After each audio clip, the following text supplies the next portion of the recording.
Por favor, paren al mundo, nos queremos bajar. Mi gente bonita, si pudiéramos detener este mundo, este planeta, nuestras propias vidas, nos daríamos cuenta de lo mal que estamos, de lo que está pasando ahí mismo. Las cosas se ven diferentes desde afuera. Paremos este mundo, detengámonos a analizar todo lo que está pasando a nuestro alrededor. El día de hoy les presento Drogas, un viaje sin retorno.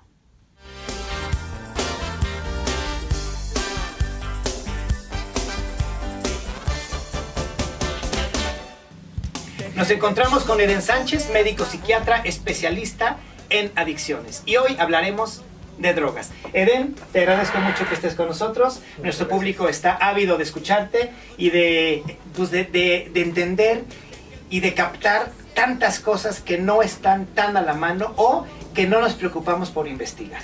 Okay. Así que aprovechamos esta red de Paco Guizar Oficial para que te conozcan y nos instruyas un poquito. ¿Seguro? Sobre el tema. ¿Seguro? ¿Verdad? Ok, Eden, mi primera pregunta sería, ¿qué busca un adolescente en las drogas? Bueno, es muy frecuente que las personas cuando son muy jóvenes tengan 4 motivaciones por los que consumen sustancias. La primera es por imitación. Muchas veces los adolescentes o las personas jóvenes se sienten segregados de un grupo social, en donde a veces el consumo puede generar cierto nivel de atracción porque puede ser una forma de llamar la atención entre el género opuesto o para generar algún tipo de jerarquía social. Entonces de alguna manera hay un tipo de imitación o inclusión en grupos y entonces eso puede motivar a los chicos o chicas a consumir las sustancias. Otro tipo de factores que tienen que ver es cuando las personas tienen un estado emocional que no es el ideal y entonces tratan de consumir sustancias como una manera de automedicación para resolver estados de ansiedad o de cambios de ánimo. A veces algunas personas cuando son muy jóvenes y tienen algún tipo de trabajo o actividad, no necesariamente trabajo porque son jóvenes, pero actividad que les obliga a tener cierto nivel de desempeño, por ejemplo en alguna competición, pueden utilizar sustancias como para mejorar su desempeño en ese tipo de competencias. Y el otro es solamente como para experimentar el efecto que pueden tener algunas sustancias que inicialmente puede ser placer o algún efecto perceptual, pero bueno, que sobre el paso del tiempo irá cambiando y les generará un problema de adicción. Por supuesto, y me imagino que entra esta parte del el no tener tan consciente el riesgo. El adolescente creo que todavía no tiene ese punto importante de saber qué es riesgoso y qué no es riesgoso y por eso los impulsa a hacer locuras. Sí, así es. Las campañas de prevención han tratado de sugerir todo el tiempo que las drogas sobre el paso del tiempo van a provocar efectos de daño sobre las personas en su estado emocional, en su toma de decisiones, en su forma de pensar, le llamamos cognición. Y entonces las estrategias del sistema de salud son justamente poner una balanza de daño y en el que las personas puedan reflejar esta influencia que pueden tener las sustancias sobre ellos para no consumir. Sin embargo, bueno, también es bien frecuente que las personas jóvenes no sean tan sensibles al daño y entonces a pesar de las estrategias de prevención, pues muchos jóvenes y jóvenes mujeres u hombres no perciben tanto la capacidad de daño de las sustancias y aún a pesar de las estrategias de prevención siguen consumiendo, ¿no? También depende un poco de la sensibilización o de la tolerancia que pueda tener la familia a algunos tipos de sustancias que tienen un potencial adictivo que son legales como el tabaco y el alcohol, que bueno, las familias en general son el nicho inicial de experimentación del efecto de sustancia. Cuando damos pequeñas probadas de alcohol en algunos brindis de año nuevo, cuando los festejos familiares siempre hay alcohol, entonces los más jóvenes se familiarizan con el efecto de algunas sustancias, las prueban y sobre el paso del tiempo tienen como una puerta abierta para probar nuevas sustancias fuera del ambiente de casa. En tu opinión, Eden, tocaste ahorita un punto importante. Yo sí veo que en las reuniones familiares no falta el papá que le dice al niño de 12, 13 años, órale hijo, échate una cerveza, ¿no? Prueba esto, prueba lo otro. ¿Tú qué aconsejas? O sea, ¿cómo tienes que...? Yo escucho, se tienen que ir acostumbrando, poco a poquito, un poquito de alcohol para cuando lleguen a una fiesta, que van a encontrar alcohol, al final lo van a encontrar. Digo, si es un chavo que dice, o una niña que dice, yo no voy a consumir ni alcohol, ni tabaco, está bien, pero si tiene ganas de echarse por ahí 1 o 2 tequilas, es bueno que se vayan como un poco acostumbrando, o eso es mentira. Pues un mito, es un mito. Completo, ok. Sí, totalmente. Los estudios bien evaluados han mostrado que cuando las personas nos exponemos al efecto de las sustancias antes de los 14 años, tenemos una probabilidad del 40% de tener una adicción. Pero cuando las personas empezamos a consumir sustancias después de los 21 años, como el proceso de maduración cerebral después de los 21 años ya terminó, las personas pueden consumir sustancias con menos probabilidades de tener una adicción, por ahí del 10%. ¡Úale! Hasta los 21 años. Así es. Pues muchos que nos van a escuchar van a decir, oye, pues qué aburrido, ¿no? De repente por el alcohol ir a la fiesta y no echarse 1 o 2 tequilas, un roncito. O mucha gente, yo veo a los niños, sobre todo las niñas, qué manera de fumar. Qué manera de usar el tabaco. Yo recuerdo cuando estaba chavo que el fumar era como una pose, era sentirte importante, sentirte grande. Tenías 16, 17 años y prendías el cigarro y te sentías, bueno, increíble, ¿no? Pero ahora sigo viendo lo mismo. Veo a las niñitas, de verdad, te hablo de 13, 14 años, que salen de la escuela, se van a la vuelta, prenden el cigarro y todas, bueno, hasta con la pose de tú no, o sea, no es simplemente el placer de fumar, que para muchos será un placer, yo no fumo, pero será un placer. Pero ellas son como más de pose. Entonces siento que las drogas, el alcohol, el tabaco, también puede ser ese acomodo que dices, social y moda. Sí, pues en general, como lo decía al principio, como algunas personas consumen básicamente por un fenómeno de inclusión social o de imitación de las conductas que hacen los compañeros, a veces eso hace que las personas se motiven a fumar aunque no tengan ganas o no tengan ningún incentivo, porque fumar no necesariamente es agradable para muchas personas, ni al inicio y sobre el paso del tiempo tampoco, solamente se contextualiza a conversaciones o reuniones sociales o cosas por el estilo en donde la gente fuma, pero creo que, por ejemplo, lo que me tratas de platicar es este asunto de que hace tiempo, hace 20 o 30 años, el patrón de consumo era diferente entre hombres y mujeres. Los hombres, a menudo por la tolerancia social, por un contexto más de apertura para que justamente los hombres se fueran acostumbrando y que las mujeres no tenían esa libertad porque las mujeres Exacto. tenían que comportarse de una manera decente o ser más señoritas. Eso hacía que hubiera una diferencia de géneros entre quienes consumían más, los hombres, y quienes consumían menos, las mujeres. Hasta la fecha se ve eso en las encuestas de adicciones, como las personas que son mayores, arriba de los 35 años, todavía tienen diferencias entre géneros, entre que los hombres fuman más o consumen más y las mujeres menos. Sin embargo, en las encuestas de adolescentes o en las encuestas de estudiantes que se han hecho en la etapa más reciente, hay un equilibrio entre hombres y mujeres, justamente porque esa precaución social que se tenía de que las mujeres no tenían tolerado fumar o beber o consumir sustancias se ha ido relajando de tal manera que las mujeres han ido igualando el consumo de los hombres. Ninguno de los dos ha disminuido el consumo y más bien al contrario, los hombres y las mujeres han ido aumentando en el mismo ritmo. Que será una de las preguntas que sale en este momento. ¿Quiénes consumen más tabaco, alcohol y drogas? ¿Mujeres u hombres? Pues es una muy buena pregunta. Eso básicamente depende de la edad que se evalúa, ¿no?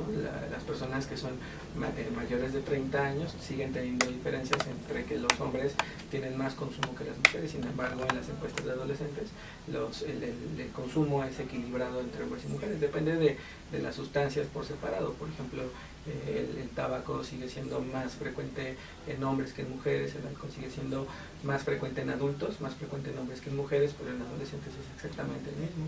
La parte socioeconómica varía, o sea, me refiero, este aspecto socioeconómico varía para que los adolescentes tengan más alcance o menos alcance, o es lo mismo.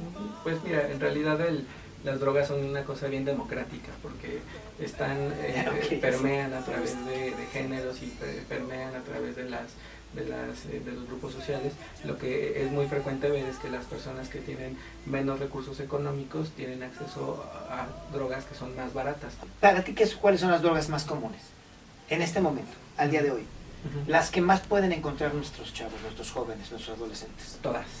Todas son iguales de accesibles para todo el mundo, ¿no? Por ejemplo, algo que se ha tratado de regular es el acceso a los inhalables, porque aunque se consideran drogas de abuso o sustancias de abuso, pues en realidad son un componente de uso industrial.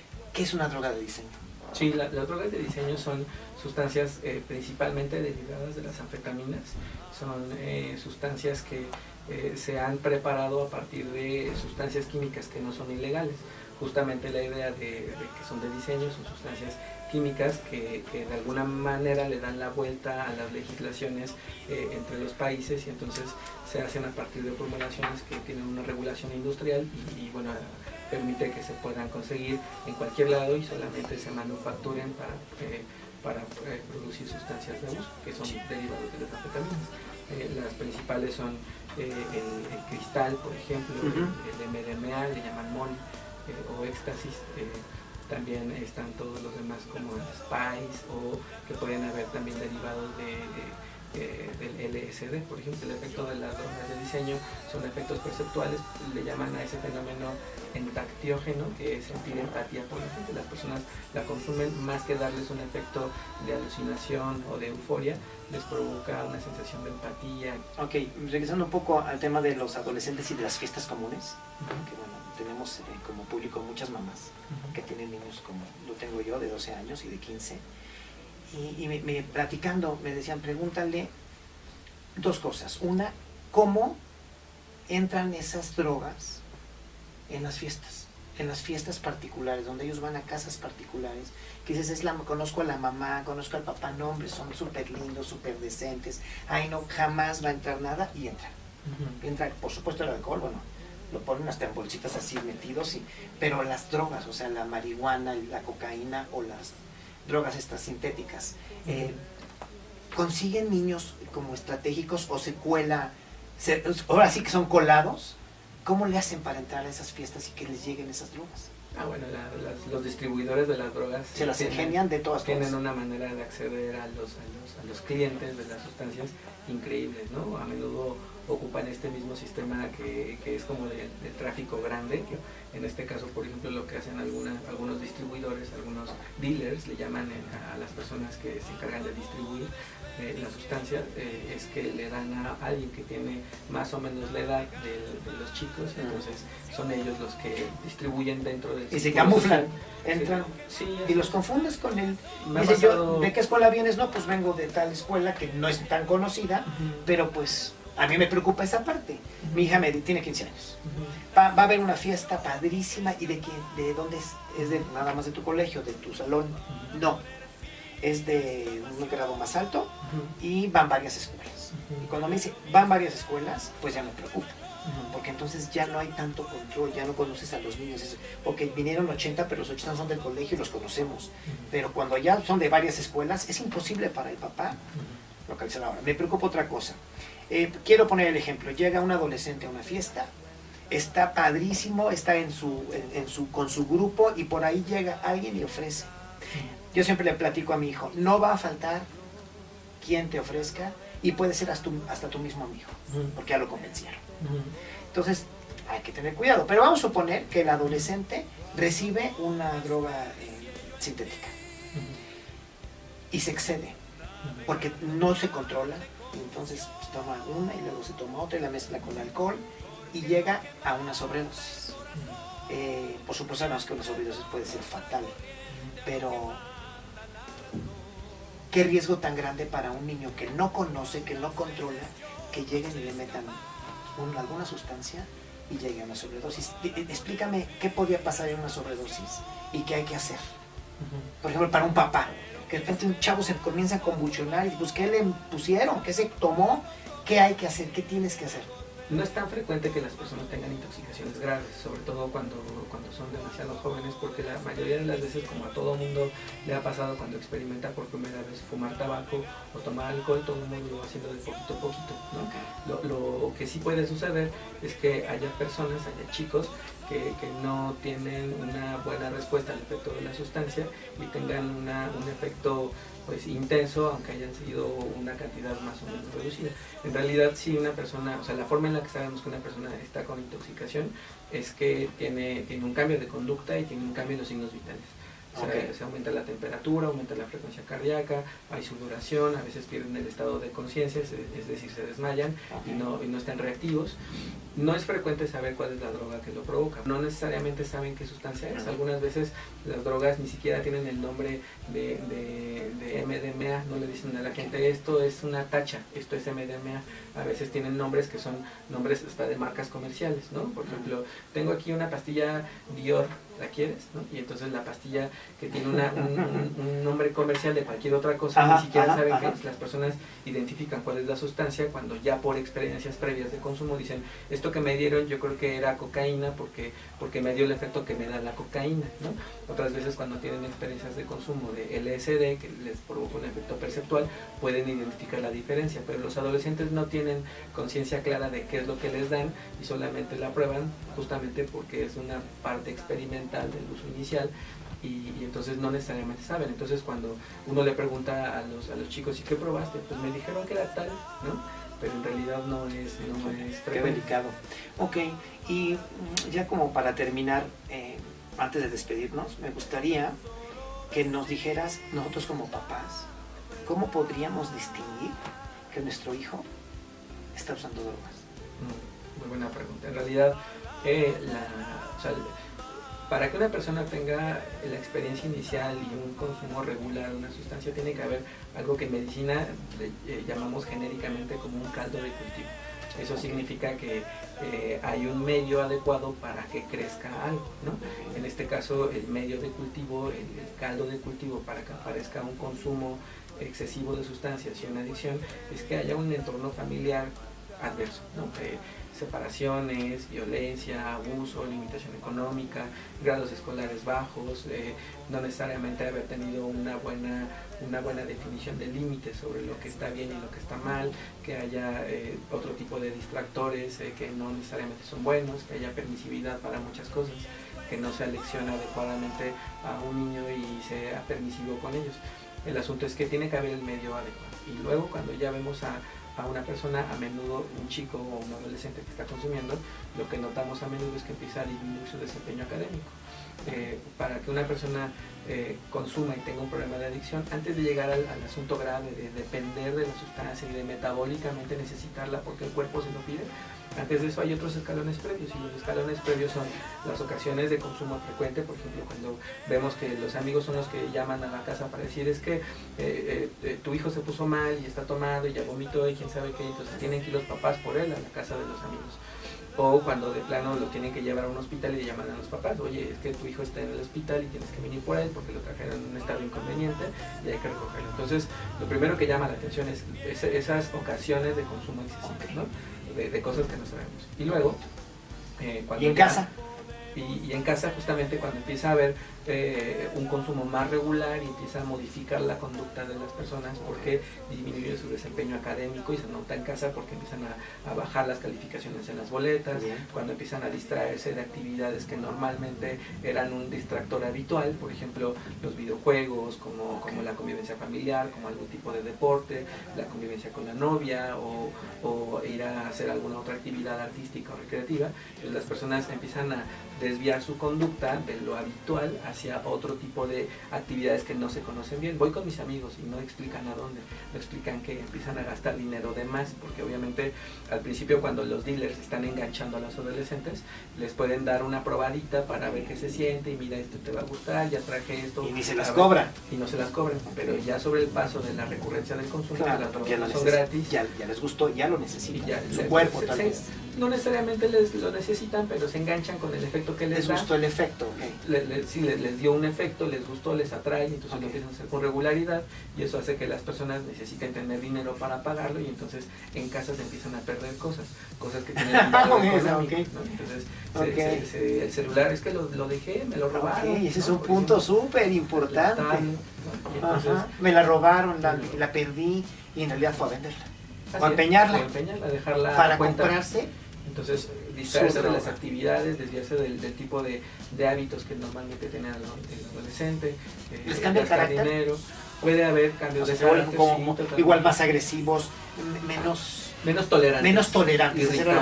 Exactamente, más irritables. Ok, pues entonces los papás tenemos que estar como súper atentos a esos cambios que muchas veces los confundimos.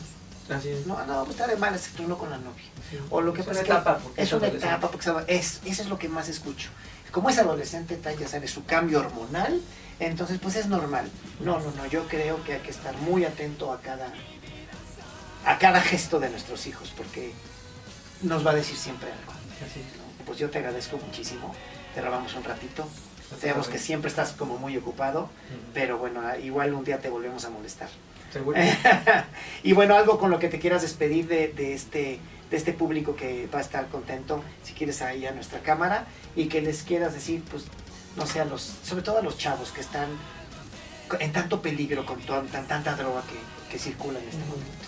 Bueno, hay que saber que todavía hay un proceso de desarrollo que tiene que terminar. Los jóvenes tenemos procesos de maduración cerebral que terminan hasta los 21 años. Consumir cualquier sustancia antes de esa edad puede implicar un riesgo para su salud, para su seguridad. A veces la familia no necesariamente va a entender todos los procesos emocionales que está teniendo el adolescente, pero nunca va a haber nada mejor que tener una buena comunicación, acercarse con los adultos.